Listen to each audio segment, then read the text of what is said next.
감초됐다. 안압지의 배는 세 토막의 통나무 속을 각각 파내고 바닥에 고리를 파서 장쇠로 연결한 통나무 배다. 이런 배는 통나무 배 중에서도 가장 발달된 형태다. 이 배는 보니까 두께가 상당히 두껍기 때문에 이 물에 뜨기면 무력이 상당히 좋습니다. 안정성이 있는 거죠.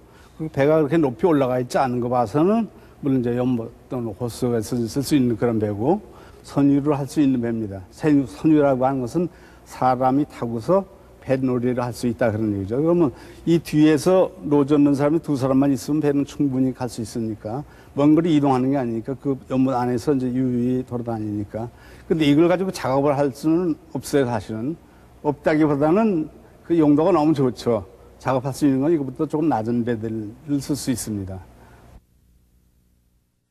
이 목선은 연못에서 타고 즐기기에 무리가 없는 튼튼한 배다.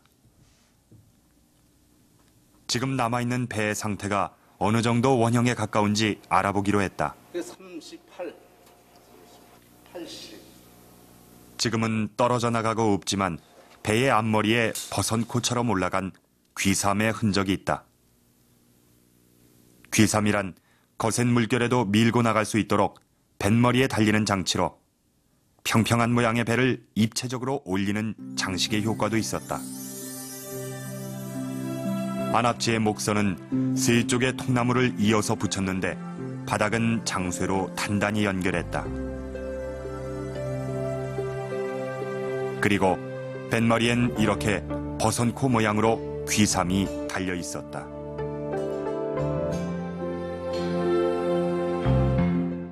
안압지의 목선은 연못에서 어떻게 움직였던 것일까? 그리고 배에는 몇 명이나 탈 수 있었을까? 이원식 소장의 지휘로 동국대학교 학생들이 안압지에 있는 모형 목선에 타보기로 했다. 거기 좀 앉아요. 그렇게 앉아서.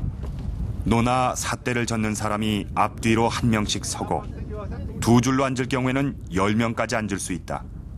맨 뒤에는 배를 지휘하는 사람이 탄다. 직접 배를 타본 결과 배에는 여러 명이 탈 수 있었고 연못에서 움직이는데 전혀 무리가 없었다.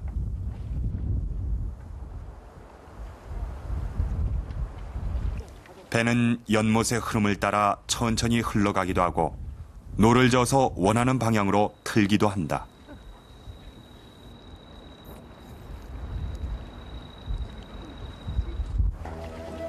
물 위의 풍류. 배 안의 사람들에게는 땅에서 바라보는 안압지의 경치와는 다른 특별한 정취가 있었을 것이다. 배를 타면 느껴지는 경관의 으뜸은 연못의 호안이다. 누각이 늘어서 있는 서쪽과 남쪽의 호안은 직선 형태, 동쪽과 북쪽의 호안은 리아스식 해안처럼 심한 굴곡이 펼쳐진다. 이런 굴곡은 무려 40여 개나 되는데 이 굴곡마다 새로운 그림들이 변화무쌍하게 펼쳐진다. 안압지의 연못은 직선과 곡선이 숨바꼭질을 하듯이 절묘하게 배합돼 있다. 구불구불하게 펼쳐져 있는 연못을 따라 배를 타고 다니다 보면 이 안압지의 전경이 더욱 색다르게 느껴지실 것입니다.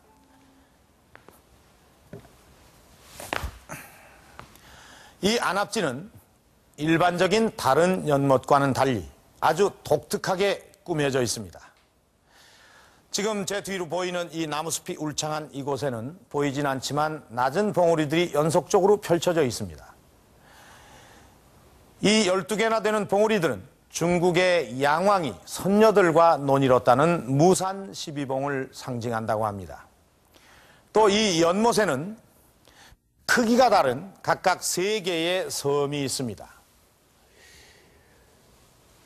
예로부터 전설처럼 내려오는 영주산과 복례산, 그리고 방장산을 상징한다고 합니다. 예로부터 이 영주산, 복례산, 방장산은 이 신선들이 영원한 삶을 즐기고 있는 것으로 전해져 있습니다. 이 12개의 봉우리와 3개의 섬은 이 안압지가 도가 사상을 바탕으로 만들어졌고 또 신선들의 세계를 나타내려 했다는 것을 알 수가 있습니다.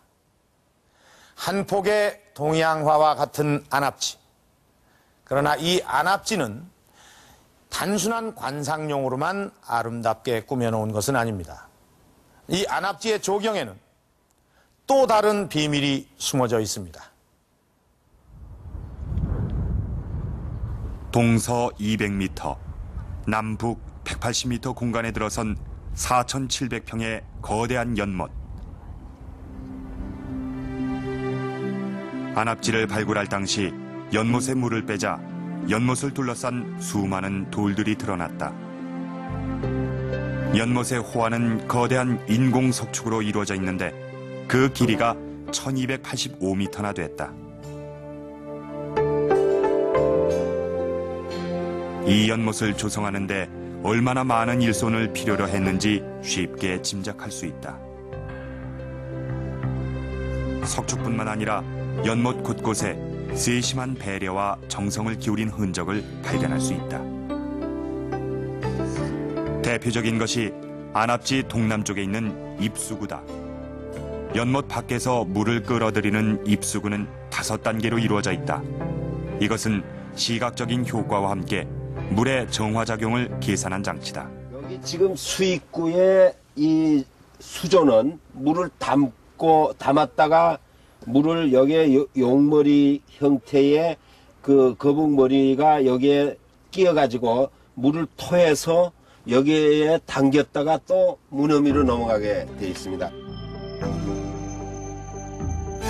연못 밖에서 들어온 물은 1차로 수로에서 걸러지고 첫 번째 석조에 모였다가 용머리를 통과한 후 두 번째 석조를 가득 채운다.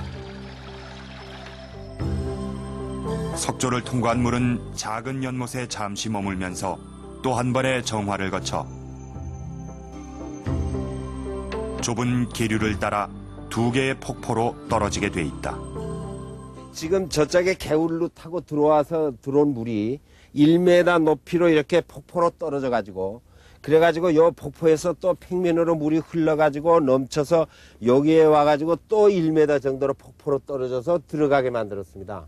그렇게 하면은 물에 폭포로 떨어지는 소리의 감각과 여기에 물이 바닥에 떨어져서 부서지면서 그 포마를 이루는 아름다움이 있습니다. 떨어지는 것과 물이 깨지는 아름다움이 있습니다. 실제로 물이 어떻게 흘렀는지 확인하기 위해 경주 소방서의 도움을 받아 입수구에 물을 넣어보기로 했다.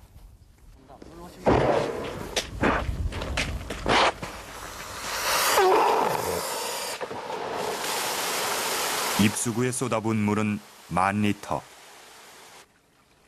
신라 때에는 경주 낭산의 물이 안압제 입수구로 흘러들었다고 한다.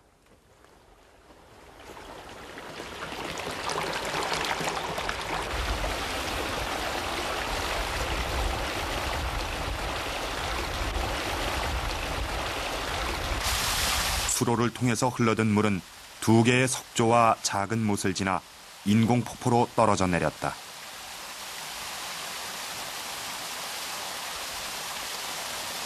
이렇게 연못으로 들어온 물은 첫 번째 섬에 부딪혀서 양쪽으로 갈라진다.